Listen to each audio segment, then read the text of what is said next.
Hello students, आज एक नया टॉपिक डिस्कस करेंगे, ऑक्सीडेशन स्टेट या फिर ऑक्सीडेशन नंबर। तो सबसे बड़ी समस्या कई बार रहती है कि ऑक्सीडेशन स्टेट होता क्या है ना। वैलेंसी और ऑक्सीडेशन स्टेट में क्या अंतर है। कई बार स्टूडेंट्स को ये लगता है कि वैलेंसी और ऑक्सीडेशन स्टेट एक ही बात है, लेकिन डिफरेंस होता है उसमें। और उसके बाद में ऑक्सीडेशन स्टेट को कैसे निकाला जाता है, कैलकुलेट कैसे किया जाता है, फॉर्मूले के बेसिस पे, स्ट्रक्चर के बेसिस पे, इन सारी बातों को डिस्कस करने वाले हैं। ओके, तो आइए देखा जाए। सबसे पहले हम क्या करेंगे कि एक एग्जांपल ले लेते हैं ऑक्सीडेशन स्टेट की डेफिनेशन समझने के लिए। तो हमने मान लीजिए CCl4 ले लिया। तो CCl4 में हमारा जो सेंट्रल एटम है वो कार्बन है और सराउंडिंग एटम क्लोरीन है। तो क्या करना है हमको, यहाँ से क्लोरीन सारे निकाल लीजिए। तो 4 क्लोरीन यहाँ पे है, 4 क्लोरीन आपने यहाँ पे निकाल लिया, 4Cl माइनस। तो बचेगा क्या, कार्बन बचेगा। इस पे चार्ज कितना आएगा, अगर इस पे नेगेटिव आ रहा है तो ऑफकोर्स इस पे पॉजिटिव ही आएगा, तो 4 प्लस। ठीक। तो जब हमने किसी मॉलिक्यूल से, किसी कंपाउंड से उसके सराउंडिंग एटम निकाल लिए, तो जो सेंट्रल एटम पे चार्ज बच रहा है वही क्या कहलाता है, ऑक्सीडेशन स्टेट या फिर ऑक्सीडेशन नंबर। तो आइए इस बात को लिखा जाए।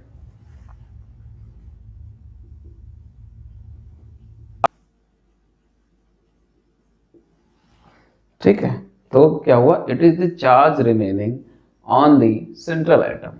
It is the charge remaining on the central atom when all the surrounding atoms are removed. ठीक है, सेंट्रल एटम पे जो बचा हुआ चार्ज होगा सराउंडिंग एटम रिमूव करने के बाद में, उसी चार्ज को हम क्या कह देंगे, ऑक्सीडेशन स्टेट या फिर ऑक्सीडेशन नंबर। तो ऑफ कोर्स ये पॉजिटिव में भी हो सकता है, नेगेटिव में भी हो सकता है ना। यहाँ पे जैसे पॉजिटिव में कुछ एग्जांपल हम ले सकते हैं, यहाँ पे नेगेटिव में हो सकता है। फॉर एग्जांपल के लिए वाटर जैसे हमारे पास में है, तो वाटर में से हाइड्रोजन को रिमूव कर लीजिए, तो क्या बचेगा, O2 minus plus 2H plus. तो ऑक्सीडेशन स्टेट हमारी जो है पॉजिटिव में और नेगेटिव में हो सकती है, फ्रैक्शन भी हो सकती है, जीरो भी हो सकती है ना। तो एलिमेंटल स्टेट में जो ऑक्सीडेशन स्टेट होती है वो हमेशा जीरो रहती है। एलिमेंटल स्टेट यानी कि, ठीक है, तो in elemental state oxidation state is always zero. मतलब ये कि सोडियम की यहाँ पे ऑक्सीडेशन स्टेट क्या है, जीरो, है ना। क्लोरीन की ऑक्सीडेशन स्टेट क्या है, जीरो। O2 की ऑक्सीडेशन स्टेट जीरो। ठीक है, कोई सा भी आप जो है एलिमेंट लेते हैं उसके साथ में कोई दूसरा एलिमेंट ना जुड़ा हुआ हो, ठीक है, कोई कंपाउंड ना हो, एलिमेंट हो, तो उसकी ऑक्सीडेशन स्टेट हमेशा जीरो रहेगी। उसके बाद में हम यहाँ पे देख लेते हैं कि हमारा जो ऑक्सीडेशन स्टेट और वैलेंसी होता है उसमें डिफरेंस क्या होता है। कई बार बच्चों को एक ही जैसी बात लगती है, तो इसको आइए डिस्कस करते हैं। तो ये हमारी ऑक्सीडेशन स्टेट की डिफिनीशन लिखी हुई है पहले से। तो ये हमारी ऑक्सीडेशन स्टेट की डिफिनीशन है। ठीक है, वैलेंसी देखा जाए इधर, है ना, वैलेंसी क्या होती है, वेल, ठीक है। तो क्या है कि it is the number of hydrogen atoms which can be hold by one atom of any given element. कोई गिवन एलिमेंट है, वो उसका एक एटम कितने हाइड्रोजन एटम को होल्ड कर सकता है, ये उसकी वैलेंसी कहलाती है। फॉर एग्जांपल के लिए जैसे नाइट्रोजन है, तो नाइट्रोजन कितने एटम को होल्ड कर सकता है, 3, है ना। फॉस्फोरस यहाँ पे कितने को कर पा रहा है, 3, है ना। ऑक्सीजन कितने को कर पा रहा है, 2। तो यही क्या हो जाती है, इनकी वैलेंसी हो जाती है। और वैलेंसी हमारी प्लस माइनस में नहीं होती है, इसको आप नॉर्मली नंबर में लिखिए इस तरीके से, प्लस माइनस में ऑक्सीडेशन स्टेट होती है, ये नहीं होती है। ठीक है, अब आगे हम डिस्कस करेंगे कि कैलकुलेशन कैसे किया जाए, ऑक्सीडेशन स्टेट कैसे निकाली जाए, जो हमारा मेन टॉपिक है। तो आइए देखा जाए। तो पहले कुछ एग्जाम्पल हम लिख लेते हैं, उसके बाद में इस पर डिस्कशन किया जाए। तो पहले इनके बारे में डिस्कशन करते हैं। तो यहाँ पे किसका निकालना होता है, सेंट्रल एटम का ही निकालना होता है। वैसे आपको जब भी निकालने के लिए पूछा जाएगा तो आपसे कहा जाएगा कि आप कौन से एलिमेंट का आपको निकालना है। वैसे नॉर्मली अगर नहीं भी लिखा है तो आप सेंट्रल एटम का ही निकालेंगे। तो ये हमारे सेंट्रल एटम्स हैं। सेंट्रल एटम की खासियत ये होती है कि सेंट्रल एटम का जो नंबर है वो कम होता है और इसका जो साइज है वो ज़्यादा होता है। ऐसे पहचान लेते हैं सेंट्रल एटम को। तो कोई बहुत बड़ी बात नहीं है, 2-4 एग्जाम्पल लेने के बाद में आप खुद ही समझ जाएंगे इसमें सेंट्रल एटम कौन सा है, इसमें कोई बहुत बड़ी बात नहीं होती है। तो आइए यहाँ पे सल्फर का हमें ऑक्सीडेशन स्टेट निकालना है। तो क्या करेंगे, यहाँ पे हाइड्रोजन हमारे पास में कितने हैं, 2। ऑक्सीडेशन हाइड्रोजन की क्या होती है, +1। ठीक है, जो छोटी क्लासेस में आप सीखते हैं वहाँ पे चार्ज वगैरह जो आपको सिखाए जाते हैं, प्लस माइनस सिखाए जाते हैं, तो वो जो है चीज़ें यहाँ पे कंसीडर की जाएंगी। किसके रिगार्डिंग? सराउंडिंग एटम्स के रिगार्डिंग। जैसे कि आपने वहाँ पे पढ़ा कि हाइड्रोजन पे +1 है ना, और ऑक्सीजन पे -2, उसके बाद में हमारा पोटेशियम पे +1, कैल्शियम पे है ना +2, ठीक है, तो मैग्नीशियम पे +2। तो ये सब चीज़ें जो है एज इट इज़ चलेंगी, यानी कि ये वो एलिमेंट्स हैं जिनकी ऑक्सीडेशन स्टेट लगभग हमेशा ऐसी ही रहती है, बहुत ज़्यादा चेंज नहीं होती है। लेकिन जो हमारे पास सेंट्रल एटम्स होते हैं उनकी जो ऑक्सीडेशन स्टेट्स हैं वो चेंज होती रहती है, इसलिए इनकी हमें निकालना पड़ता है, लेकिन इन लोगों की हमें निकालना नहीं पड़ता है। तो इनकी लगभग यही चलती है। और ऐसा नहीं है कि यहाँ पे हमने O पे 2- लिखा है तो हमेशा इसकी ऑक्सीडेशन स्टेट यही रहनी है, इसके भी चेंज हो जाती है। जब ये सेंट्रल एटम का काम करता है ऑक्सीजन हमारा, या फिर किसी दूसरे एग्जाम्पल में जहाँ पे -2 ना हो, तो ऐसे बहुत सारे एग्जाम्पल्स हैं जहाँ पे ऑक्सीजन हमारा -2 ऑक्सीडेशन स्टेट में नहीं रहता है ना। जैसे कि हमारे पास में H2O2 है, तो H2O2 में ऑक्सीजन की यहाँ पे ऑक्सीडेशन स्टेट -1 है ना। OF2 है, तो OF2 में यहाँ पे +2 है। तो ऐसे केसेस में आपको यहाँ पे देखने को मिलेगा कि ऑक्सीडेशन स्टेट वेरी कर रही है, ऐसे नहीं है। नॉर्मल केसेस में, नॉर्मली जब हमारा ऑक्सीजन सराउंडिंग एटम का काम कर रहा होता है तो -2 ही आप कंसीडर करेंगे। तो यहाँ पे देखिए हाइड्रोजन हमारे पास में 2 है, +1 प्लस लिखेंगे, ठीक है। सल्फर की हमको निकालने तो यहाँ पे x कर लेंगे, प्लस ऑक्सीजन कितना है 4, ठीक है। और ऑक्सीजन पे ऑक्सीडेशन स्टेट क्या होती है? -2 होती है, तो यहाँ पे लिख लेंगे -2 इज इक्वल टू 0। 0 क्यों? क्योंकि यहाँ पे कोई भी चार्ज नहीं है इस पूरे कंपाउंड के ऊपर। कुछ चार्ज होता है तो उसको हम वहाँ पे लिखते हैं। तो अब इस वाले केस में देखेंगे, है ना, तो x is equal to calculate करोगे मैथमेटिकली तो आ जाएगा +6, ठीक है। तो मैं इसको उधर लिखता हूँ ताकि इधर हमें स्पेस मिल जाए नेक्स्ट वाले के लिए। तो ये x इज इक्वल टू हो जाएगा +6, ठीक है। तो ये हमारी इसकी जो है ऑक्सीडेशन स्टेट होगी इस वाले केस में। ओके, इस वाले में देखिए क्या होता है, हमारे पास में हाइड्रोजन कितना है 2, अंदर +1 लिखेंगे, प्लस सल्फर की जगह पे x, प्लस ऑक्सीजन कितना है 3, और यहाँ पे -2 is equal to 0। x calculate कर लेंगे, क्या हो जाएगा 3 2 6 +4, ठीक है। तो मैथमेटिकली इसको कैलकुलेट करोगे तो ये +4 आ जाएगा इसको सॉल्व करने के बाद में, ठीक है। उसके बाद में इसका अमोनियम का देखिए, इसमें नाइट्रोजन का आपको निकालना है, तो नाइट्रोजन का x मान लीजिए, +4 हाइड्रोजन है, ब्रैकेट में +1 क्योंकि हाइड्रोजन की +1 होती है, ठीक है, इज इक्वल टू +1, ठीक है। +1 यहाँ पे लिख लेंगे, मैथमेटिकली कैलकुलेट करेंगे तो ये हमारा आ जाएगा x इज इक्वल टू -3, ठीक है। उसके बाद में कार्बोनेट आयन का देख लीजिए, कार्बन का हमको निकालना है, तो इसका x मानिए +3 और यहाँ पे -2 ऑक्सीजन का, ठीक है, इज इक्वल टू -2 यहाँ पे ये चीज़, ठीक है। जो चार्ज है उसको यहाँ पे हम लोग लिखेंगे, कैलकुलेट करेंगे। x इज इक्वल टू यहाँ पे क्या आने वाला है 3 2 6 और +4, ठीक है, ये +4 आ जाएगा इसका। यहाँ पे देखेंगे K2Cr2O7 में क्रोमियम का निकालना चाहते हैं, तो पोटेशियम हमारे पास में 2 हैं, अंदर +1 प्लस क्रोमियम के 2 एटम है, तो यहाँ पे हम इसको मानेंगे 2x, तो 2x प्लस 7 ऑक्सीजन है, -2 इज इक्वल टू 0, कोई चार्ज नहीं है, तो इसको सॉल्व करोगे तो ये आ जाएगा x इज इक्वल टू 12/6, तो 12/2 सॉरी, ठीक है।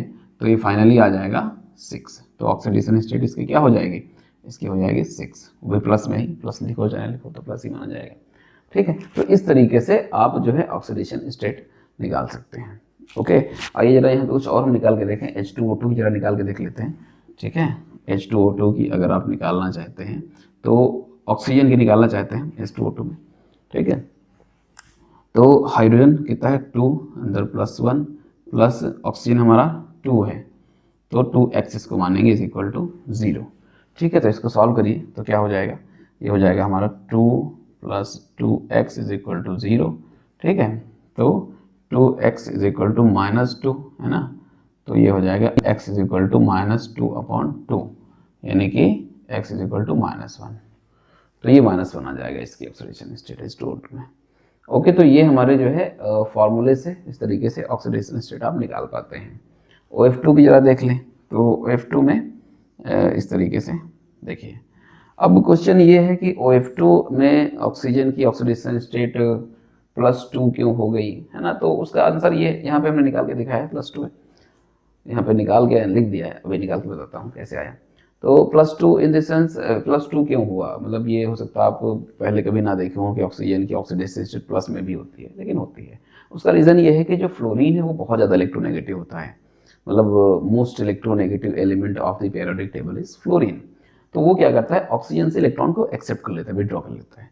इस वजह से ऑक्सीजन पे प्लस का चार्ज आ जाता है। तो ऑक्सीजन के हम यहाँ पे अगर निकालना चाहते हैं तो x मान लेंगे, है ना, x +2 और यहाँ पे -1, ठीक है। तो इसको जब सॉल्व करोगे तो x = +2 आ जाएगा, यानी कि ऑक्सीडेशन स्टेट ऑक्सीजन की हमारे पास में क्या होती है, +2 में है।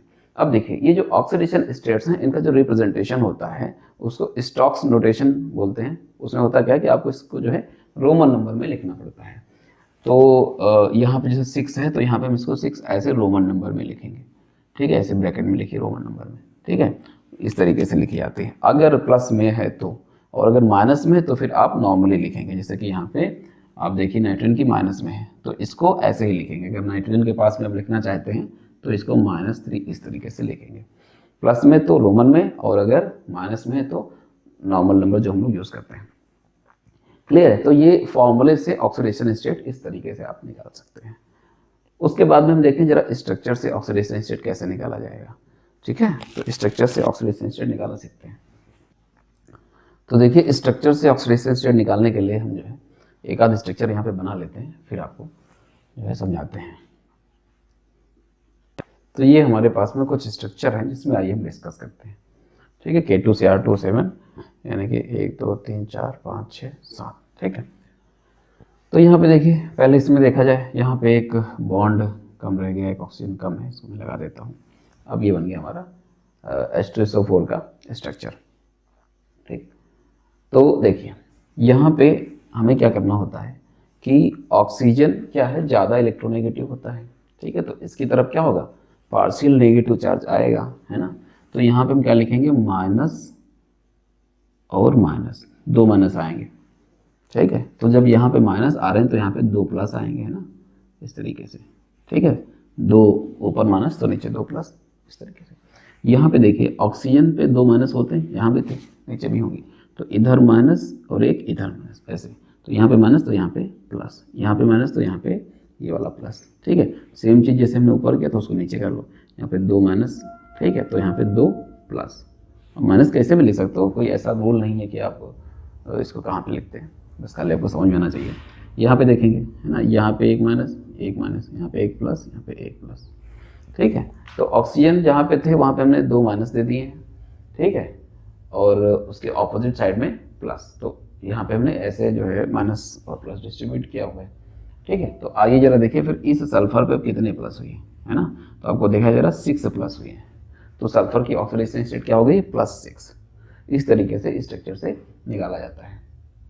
चलिए इसमें देखा जाए तो कार्बन पे हमको निकालना है, ऑक्सीजन पे क्या होगा -2, तो इस पर क्या हो जाएगा +2, है ना। इधर -2 तो इस पर भी, इस पर +2, है ना। तो ओवरऑल कितना हो गया, +4 हो गया है। यहाँ पे कितना था, +6, ठीक है। तो ये ऑक्सीडेशन स्टेट स्ट्रक्चर से आप ऐसे निकालते हैं। आइए इसमें देखा जाए कार्बन, यहाँ पे देखिए अब हाइड्रोजन जो होता है वो कार्बन से कम इलेक्ट्रोनेगेटिव होता है, या फिर कहिए इलेक्ट्रोपॉजिटिव होता है हाइड्रोजन हमारा कार्बन से। तो इसकी तरफ प्लस जाएगा और इसकी तरफ आएगा माइनस, ठीक है।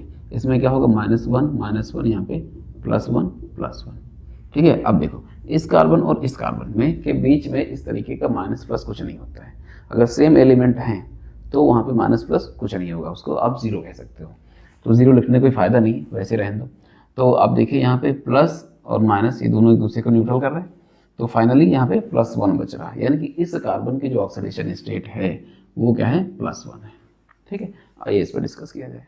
तो यहाँ पे देखेंगे -1 तो इधर +1, है ना, -1 +1। यहाँ पे देखिए +1 -1, है ना, यहाँ पे +1 -1, और यहाँ पे ऐसा कुछ हमको लिखना नहीं है।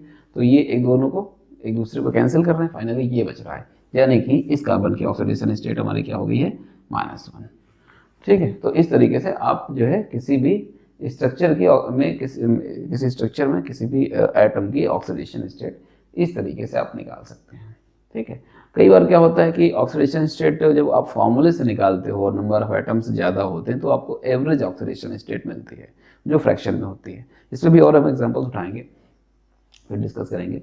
लेकिन जब आप स्ट्रक्चर से इस तरीके से ऑक्सीडेशन स्टेट निकालते हैं तो आपको एग्जैक्ट ऑक्सीडेशन स्टेट मिलती है कि कौन से एटम पे कितनी ऑक्सीडेशन स्टेट है।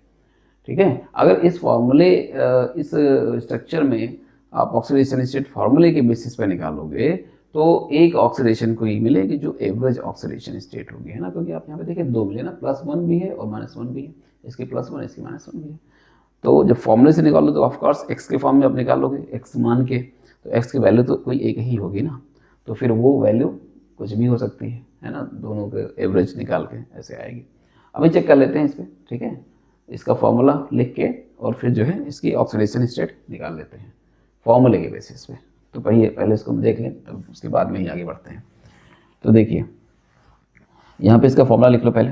फॉर्मूला क्या है, C2H कितने 1 2 3 और ये 4, C2H4 और O2, ये है इसका फॉर्मूला। ठीक है, आप जो है कार्बन पे निकालना चाहते हैं, उससे एक बार चेक कर लेता हूँ। C2H4 1 2 3 और 4, ठीक है, और O2 दो ऑक्सीजन है। ठीक है, अब इसको जो है फॉर्मूले से इसकी ऑक्सीडेशन स्टेट हम निकालते हैं यार। तो क्या हो जाएगा 2x + 4 यहाँ पे +1 और +2 - 2, है ना, = 0। मैथमेटिकली इसको सॉल्व कर लेते हैं। तो 2x + 4 है ना -4 = 0। तो 2x ये दोनों जाके 0 बनाएंगे, है ना, तो 2x हो जाएगा 0। तो x अपॉन क्या हो जाएगा 0/2, यानी कि x = 0। तो यहाँ पे देखिए ऑक्सीडेशन स्टेट फॉर्मूले से जब हमने निकाला तो कार्बन की ऑक्सीडेशन स्टेट क्या आती है, 0 आती है ना। लेकिन जब आप इस तरीके से निकालते हो तो फिर आपकी एक की +1 और एक की -1 आ रही है। ठीक है, तो ये फायदा होता है स्ट्रक्चर से ऑक्सीडेशन स्टेट निकालने का, आपको एग्जैक्टली पता चलता है कि एक्चुअली किसकी ऑक्सीडेशन स्टेट क्या है। ओके, आइए हम यहाँ पे कुछ स्पेशल टाइप के एग्जांपल लेते हैं जो आपको देखेंगे 11th क्लास की एनसीईआरटी वगैरह में कुछ दे रखे हैं ना, पैराडॉक्स करके, तो उस तरीके के स्ट्रक्चर हम यहाँ पे डिस्कस करने वाले हैं। आइए देखा जाए। तो ये हमारे पास में कंपाउंड्स हैं जिनके बारे में हम डिस्कशन कर लेते हैं। तो हम पहला काम क्या करेंगे, पहले इसको हम जो है फॉर्मूले से निकालेंगे इनकी ऑक्सीडेशन स्टेट्स, उसके बाद में फिर स्ट्रक्चर पे आते हैं। तो फॉर्मूले से आइए निकाला जाए, क्या हो जाएगा 3, तो क्या आ गया x = 16/3 आ गया। ठीक है, आइए इसमें देखा जाए, यहाँ पे क्या हो जाएगा 3x 4/3। इसमें आइए देखें 4x + 3 हमारा क्या हो गया है 10/4 आ गया ऑक्सीडेशन स्टेट। तो आप यहाँ पे देखिए सबकी जो ऑक्सीडेशन स्टेट है वो फ्रैक्शन में ही मिल रही है, किसी की भी इंटीजर नंबर में नहीं है। तो इसको जरा आइए डिस्कस करते हैं, स्ट्रक्चर के बेसिस पे निकाला जाए। तो इसके लिए इन तीनों का जो है आपको स्ट्रक्चर बनाना पड़ता है। तो Br3O8, ठीक है, तो ये हमारे स्ट्रक्चर हो गए इन लोगों के। अब आइए डिस्कस करते हैं। तो इस पे जरा देखिए ब्रोमीन, यहाँ पे -2 +2 है ना, -2 ये +1 हमने ले दिया, तो ये -2 इधर, तो ये +2 -2 +2 है ना, -2 +2 -2। ठीक है, तो कुल मिला कितना हो रहा है यहाँ पे 6 हो रहा है ना। तो मैं यहाँ नीचे लिखता हूँ स्पेस का में, तो 6 यहाँ पे हो गया। ठीक है, इस ब्रोमीन में देखिए यहाँ पे -2 तो +2 -2 +2 4 हो गया, है ना। इधर क्या है, यहाँ पे माइनस, सेम चीज़ आएगी, है ना, सिमेट्रिकल है तो उसी कॉपी कर देते हैं। ठीक है, तो यहाँ पे +2 +2 +2 यानी कि +6 आ गया। ठीक है, तो अब हमारी जो ऊपर निकल के आई वो क्या है 16/3 है। ठीक है, तो देखिए 6 + 4 10 और 6 16 और 3 जगह पे ये डिस्ट्रीब्यूट है। तो फाइनली क्या हो गया, यहाँ से भी ये क्या आ रहा है 16/3 आ रहा है। ठीक है, तो आप यहाँ पे देख पा रहे हो कि इस ब्रोमीन की ऑक्सीडेशन स्टेट 6 है, इसकी 4 है और इसकी 6 है। जबकि आपको जो फॉर्मूले से आप निकालते तो आपको ये एवरेज ऑक्सीडेशन स्टेट मिलती है और ये फ्रैक्शन में होती है। ठीक है, तो इसको डिवाइड करो तो फ्रैक्शन में वैल्यू आएगी। ओके, इसमें देखा जाएगा। ठीक है, तो देखिए ये ऑक्सीडेशन, जैसे कि जो बीच में हमारा कार्बन है इसकी ऑक्सीडेशन स्टेट तो 0 ही होगी। क्यों, क्योंकि दोनों साइड में कार्बन ही है, तो इसको फिर 0 मान लो। ठीक है, इस कार्बन में यहाँ पे देखेंगे -2 +2, यहाँ पे -2 +2। ठीक है, तो +2 +2 है ना 4 और 2 जगह पे डिस्ट्रीब्यूट है तो 4/2 आ गया। ठीक है, सॉरी 3 जगह पे डिस्ट्रीब्यूट है ना 1 2 3। ठीक है, तो आप ऐसे करके देख लो, मतलब सिस्टमेटिकली, है ना। तो 2 + 0 + 2 है ना, तो अब यहाँ पे दिखाई दे रहा है 3 जगह डिस्ट्रीब्यूट है ना, तो क्या हो जाएगा 4/2 3, वही चीज़ पहले आपको मिली हुई थी। आइए इसमें देखा जाए। तो इन लोगों की तो ज़ीरो ही रहेगी क्योंकि ये सल्फर से ही कनेक्टेड है, सेम चीज़ है। यहाँ पे देखिए, अब देखो यहाँ पे ये जो माइनस वाला है, ठीक है, तो ये माइनस इधर ऐसे रहेगा जो पहले से अवेलेबल है हमारे पास में। तो एक ही माइनस है ना अभी, लेकिन ऑक्सीजन पे तो 2 माइनस होते हैं, तो एक माइनस आप यहाँ पे और ऐसे कर सकते हैं, ठीक है। तो माइनस ये यहाँ पे एक प्लस, ठीक है, यहाँ पे -2 +2 -2 +2, ठीक है। तो कितना हुआ 5 हो गया ना, यहाँ पे 5, 0 यहाँ पे ही है, यहाँ पे भी सिमेट्रिकल है तो यहाँ पे 5 ही होगा, तो कैलकुलेशन करने का कोई फ़ायदा नहीं। 5 यानी कि 10 और 10 ऑक्सीडेशन स्टेट जो आई है टोटल, वो कितने लोगों पे डिस्ट्रीब्यूट है, 1 2 3 4, ठीक है। तो आप इसको ऐसे कर लो कि 5 + 0 + 0 + 5 है ना अपॉन 4, तो फाइनली क्या बन गया 10/4। तो ये जो है आपका फॉर्मूले से आया था, ठीक है। तो कंक्लूजन ये निकला कि फॉर्मूले से जब आप ऑक्सीडेशन स्टेट निकालते हो तो वो क्या हमें पता चलता है, एक एवरेज ऑक्सीडेशन स्टेट पता चलती है।